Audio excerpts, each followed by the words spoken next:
Pak Dirjen sudah jelaskan, tapi Pak Dwi Andreas pasti punya catatan tersendiri. Silakan, Prof. Iya.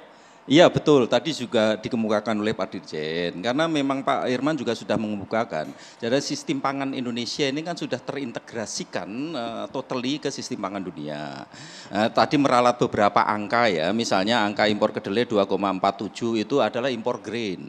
Total impor kita itu naik hampir setengah juta ton.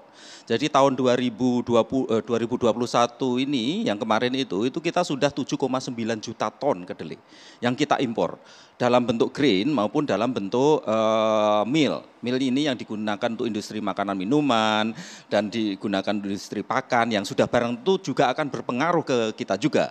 Jadi itu. Lalu bagaimana terkait dengan pergerakan harga di level internasional? Memang kenyataannya demikian. Satu hal yang memang tidak bisa kita hindari saat ini ketika 92% kedelai harus kita peroleh dari luar negeri, baik grain maupun meal, kan ya. Jadi tidak bisa kita hindari kenaikan harga yang sedemikian tinggi. Mengapa terjadi kenaikan harga? Kalau tahun 2021 kemarin itu karena ada mogok kerja di Argentina di wilayah-wilayah pelabuhan sehingga agak terhambat. Brasil juga terjadi penurunan produksi, lalu sehingga Cina meningkatkan konsumsinya cukup besar. Cina itu importer terbesar kedelai hampir 100 juta ton per tahunnya. Tapi ya cerdiknya Cina, dia impor grain hampir 100 juta ton, tapi ekspor meal 100 juta ton jadi juga. Jadi dia olah peningkatan value. Added value itu luar biasanya Cina. Jadi lalu kita sekarang ini tergantung kan, tergantung banyak negara. Dan hanya 3 negara yang menguasai 90% pasar grain dunia. Yang pertama Brasil yang terbesar, kedua Argentina, yang ketiga adalah Amerika Serikat. Ada Uruguay dan yang lain kecil-kecil. Nah sekarang sebenarnya prediksi dunia kedelai ini akan meningkat produksinya. Bahkan mencapai rekor tertinggi tahun 2020. Tapi prediksi tersebut, 2022 maaf, prediksi tersebut ternyata meleset. Karena? Meleset. Karena ternyata terjadi kekeringan di Brasil. Kan? Terjadi kekeringan di Brasil, di Argentina, sehingga produksi Brasil ini terkoreksi dari 149 juta metrik ton tahun 2022 ini kemungkinan akan turun menjadi 144. Jadi kita artinya turun 5 juta ton. Siap-siap akan ada kenaikan harga lagi. Iya, itu yang dampak untuk paling Pak Taryo ini. Ini berita buruk Pak Taryo. Sehingga kelihatannya agak perlu bernafas agak panjang ini terkait dengan kedelai. Puasanya panjang. Ya. Lalu Argentina juga terganggu produksi kedelainya. Argentina menurunnya tidak sebesar Brasil ya, dari perkiraan semula. Argentina kira-kira menurun sekitar 1 juta ton. Kalau Brasil menurun sekitar 5 juta ton. Kita belum tahu nanti Amerika. Dan panen kedelai ini di Brasil itu antara Januari sampai Maret, lalu kemudian disusul Argentina, setelah itu Amerika. Jadi ini satu siklus produksi kedelai internasional dan juga sangat berpengaruh terhadap ekspor. Lalu bagaimana terkait dengan harga? Harga memang melonjaknya tinggi. Ini yang bikin deg-degan Pak Taryo ini. Kalau kita data yang terendah itu sebenarnya tahun 2020 itu seharga kira-kira kalau VOB ya, VOB itu freight on board itu dirupiahkan sekitar 4.400. Itu di Mei 2020. Terus kemudian mengalami peningkatan terus di bulan November kemarin itu sudah sekitar 6 ribuan freight on board. Lalu sekarang beberapa hari yang lalu itu sudah mencapai 8.400. Jadi dalam tempo 1,5 tahun ini harga kedelai meningkat 2 kali lipat. Jadi ya wajar saja kalau teman-teman pengrajin ini teriak-teriak. Jadi itu sekarang ini kemungkinan besar berdasarkan beberapa analisis, ini harga kedelai di tahun ini kemungkinan akan bertengger di harga 16 US dollar per gantang. Atau ya, itu Pak. kira-kira sekitar 8.500 freight on board. Sampai Indonesia mungkin harus tambahkan sekitar 1.500. Sehingga harga kedelai kita panen di Tanjung Priok itu mungkin hampir 10.000. Dan kita tidak tahu akan berlangsung sampai kapan ini. Bisa jadi nanti lewat setelah Lebaran atau pas mendekati Lebaran masih tinggi harga.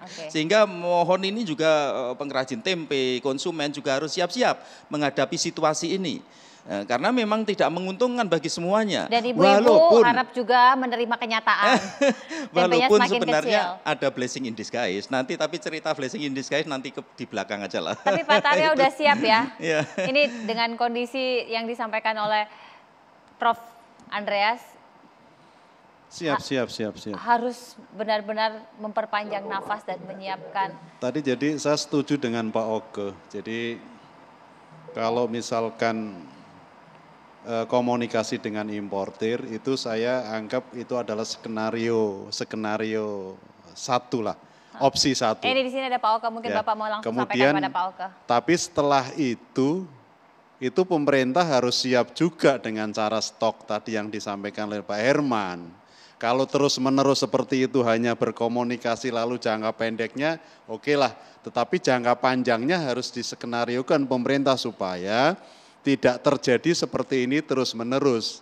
Tadi memperdayakan BUMN dan seterusnya. Itu Pak Ogo. Jadi kalau menyetop pergerakan harga dari luar negeri, kita sudah ikut harga dunia memang nggak bisa. Tetapi bisa jadi bahwa untuk kebutuhan sebulan, 2 bulan, 3 bulan sudah dilakukan oleh sistem stok yang dilakukan oleh BUMN. Jadi harga ke tukang tempe, tukang tahunya kan jadi sama.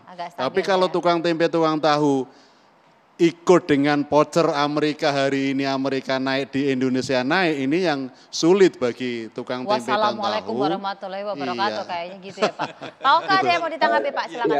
Ya dan gini, saya tuh sangat paham dengan pengrajin tahu tempe. Kenapa kita perhatikan terus saat ini? Karena gini, tahu tempe ini kan salah satu sumber protein yang mudah dijangkau. Dan ada saingan Pak Taryo ini, kasihannya itu gitu. Begitu tahu tempe naik, maka bagi masyarakat nggak ada masalah karena bisa beralih sumber proteinnya. Apalagi saat ini saingannya ada telur lagi turun, dan saya sebentar lagi di demo lagi nih sama peternak telur. Karena biaya produksi telur yang 19 sampai 21 ribu, harga di pasaran sekarang maksimum 20 ribu. Mereka berteriak lagi. Jadi sumber proteinnya itu pengrajin tahu tempe itu bukan hanya menghadapi bahan baku yang mahal, tapi persaingan di pasar karena ada alternatif solusi protein bagi ibu-ibu. Ada telur, ada ikan yang mungkin harganya terjangkau. Itu yang saya maknai dari maksudnya rencana demo pengrajin tahu tempe. Selain bahan baku juga ada saingan lain. Dan kalau ini sampai beralih, tambah repot lah pengrajin tahu tempe ini. Itu yang sedang kita perhatikan. Jadi kalau kita pun memikirkan masalah ketersediaan dan harga yang terjangkau, itu pun pengrajin tahu tempe itu menghadapi saingan lain yang tentunya berpengaruh nih ke telur atau ikan dengan sumber protein lain. Sehingga semua ini menjadikan pembahasan yang cukup pelik bagi kami. Di satu sisi peternak telur lagi kepepet, harga telur ibu-ibu mungkin senang saat ini, padahal baru-baru ini ibu-ibu ribut harga telur yang naik pada saat padahal sebelumnya juga sampai presiden peternak demo peternak ini sampai presiden menginstruksikan jagung dengan 4.500 ke peternak. Ini kan komplikasi ini saya di on farm, di perdagangan yang harus selalu kami pikirkan dan saya membutuhkan rekan mitra atau untuk memahami ini bersama. Oke, Pak Oke, kita akan lanjutkan sambil kita akan coba dengar apa sih yang tadi disimpan oleh Pak Andreas dan juga dari DPR, upaya apa untuk bisa mendorong ataukah penambahan anggaran dan lain-lain untuk subsidi. Sesaat lagi kita akan lanjutkan.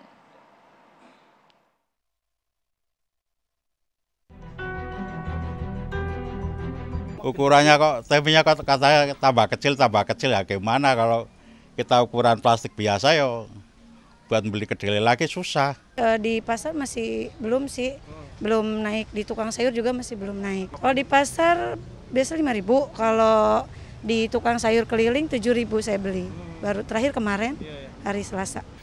Cuman paling naik 1.000 saya Pak, 1.000 2.000 paling naik gitu. Ukurannya enggak saya. Kalau yang nggak tahu yang lain gitu kan. Kalau saya enggak. Yang tadinya sepanjang itu potong 7 ya tetap potong 7. Enggak sih, kita beli masih standar, harganya masih seperti biasa. Satu papan kan biasa kita beli 5.000, itu masih tetap Iya, ukurannya enggak seperti biasa. Harganya biasa, cuman ukurannya kecil. Nah, ukurannya segini sekarang. Tadinya segini.